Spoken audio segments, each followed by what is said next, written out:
absurd.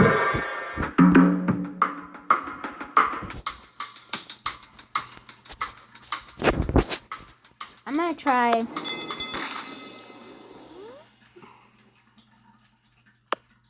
getting as much kills as I can first.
Well, we are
I'm gonna name the video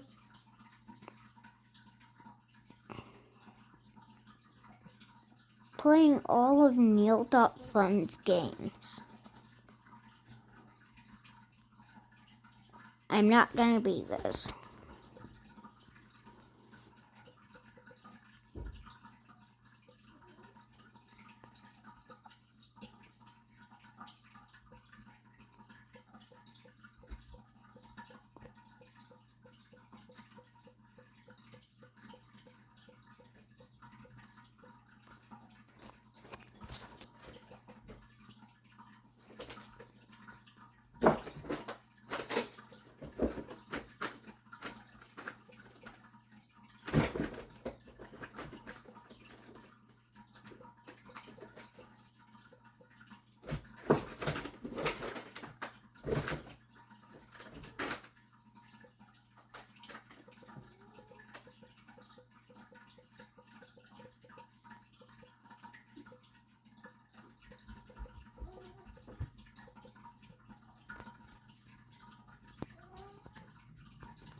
Okay.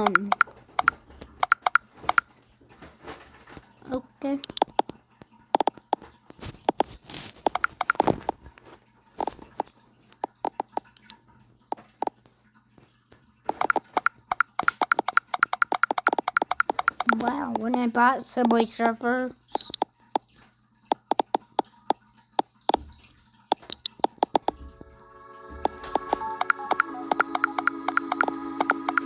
I feel like I'm getting a virus.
What's your emergency? There's a woman. There's a body. A woman's body, sir? She's here. But not all of her. Not all of her. Calm down, sir. Can you tell me if the woman is breathing? She has her tail. She has no face.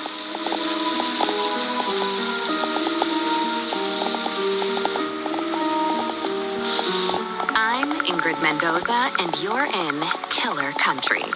This week, we're diving into the bizarre death of Mirabel Diaz.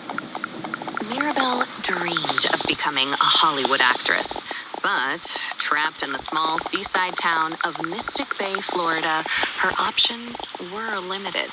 She'd book an occasional used car commercial or a clown at a child's birthday party. But legitimate opportunities were few and far between. Eventually, however, Mirabel found a path to acting in an unexpected place, Wild Tides Water Park. There, Mirabel donned a long silver tail and a shimmering tube top. 5 days a week, rain or shine, she'd swim in a massive glass tank, smiling at tourists and posing for pictures. At Wild Tides, Mirabel became Miss Mirabel, the magic mermaid of Mystic Bay. Then, on August 24th, 2012, everything changed. Hurricane Braden tore through Mystic Bay, destroying 65 homes, 34 Shake Shacks, and leaving at least one person missing: Mirabel Diaz.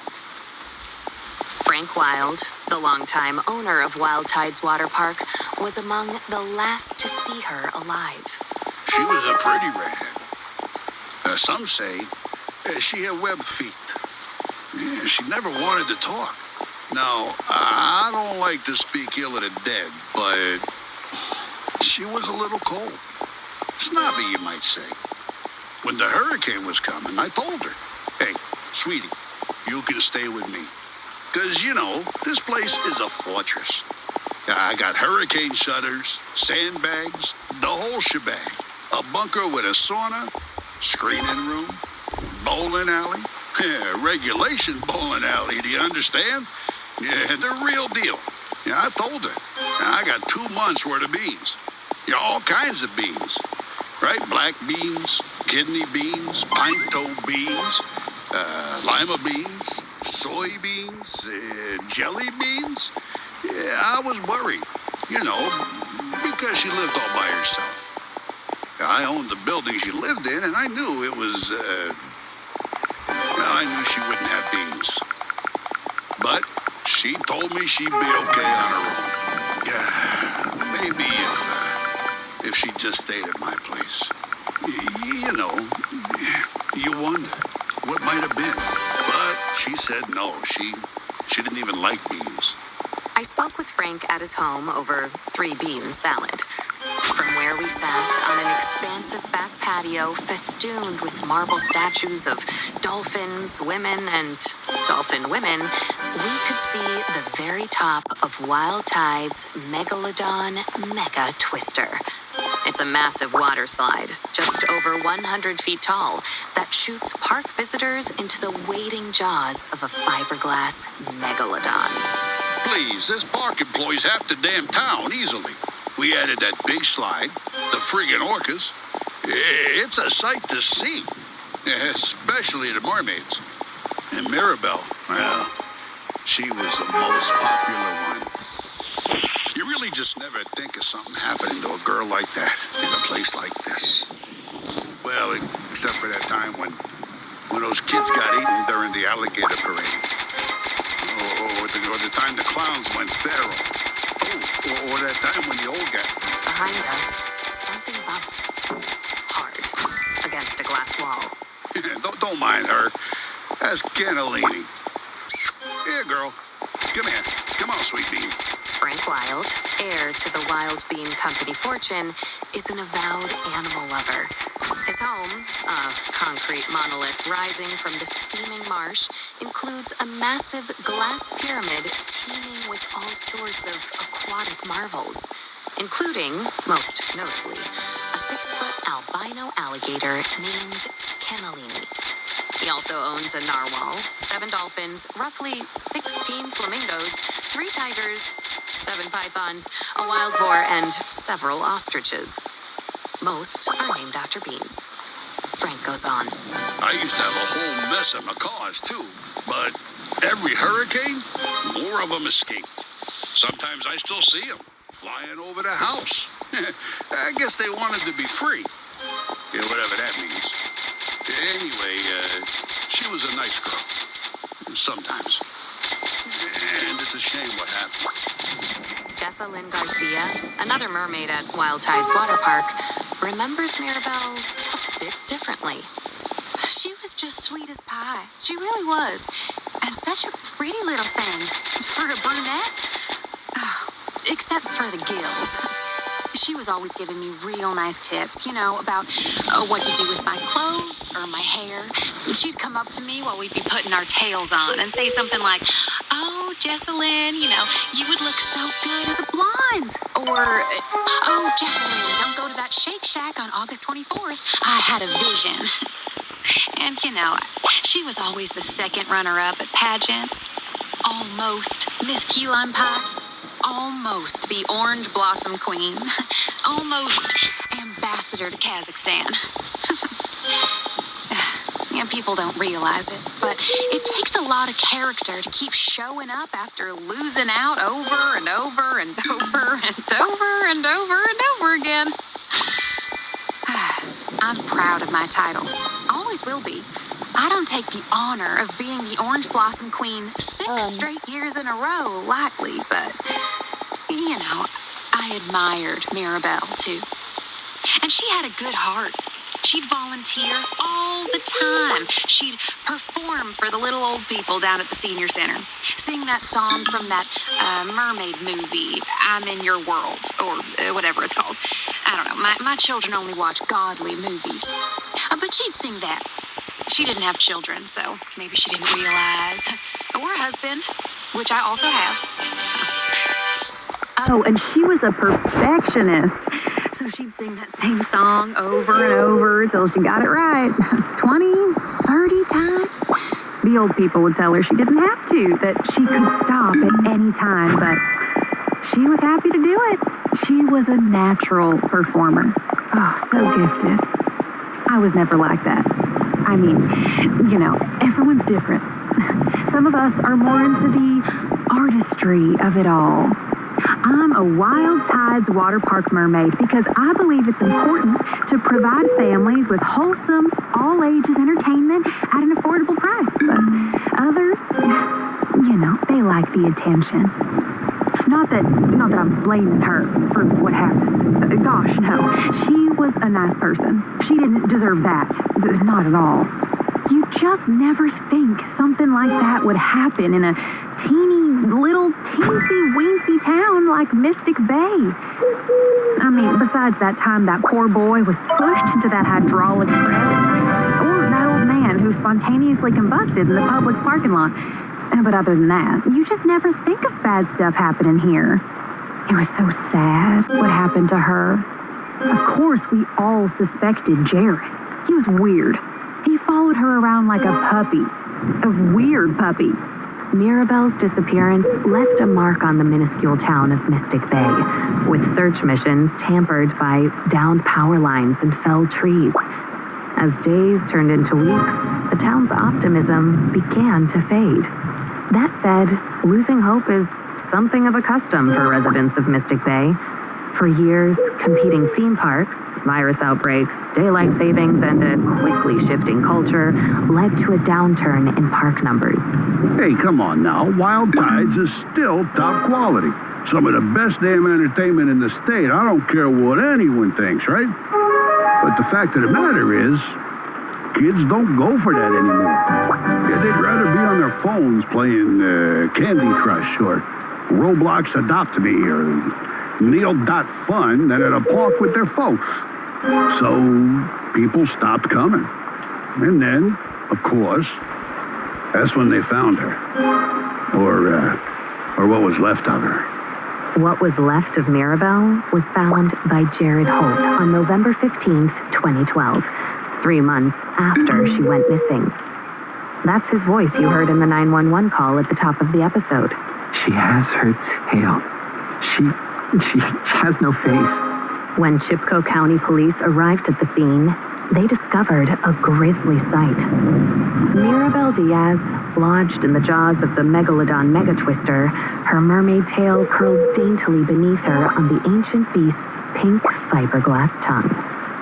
The park's earliest attendees, a group of school children from the St. Brendan the Navigator Institute for Marine Biology followed Jared's gaze, the park's famed mermaid staring back at them. That is, if she could have stared back.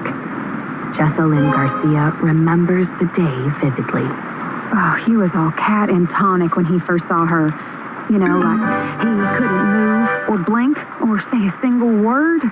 Oh, poor thing. He just stood there, looking into the hole where her face had been. It was all sunk in. A pit. No offense to Mirabelle, but I think it was the worst I've ever seen her look. And it was the first day since the hurricane that the park was open to the public. That's what's so sad about it. November is always a slow month. The water's cold, the sun sets early. It's peak season for the flesh-eating algae that sometimes grows on the lazy river inner tubes. But we lost so much money because of the storm that we were all just so excited for the park to open back up again. And someone had just shoved poor little old Mirabelle into the big old shark's mouth. How's that for taking the stick right out of your popsicle? Now, Jessalyn had a pretty good idea of who was responsible. But first, speaking of popsicles, when's the last time you enjoyed a mouthful of fresh, home-cooked food? Between work and errands, there's never... Enough for this video. Goodbye.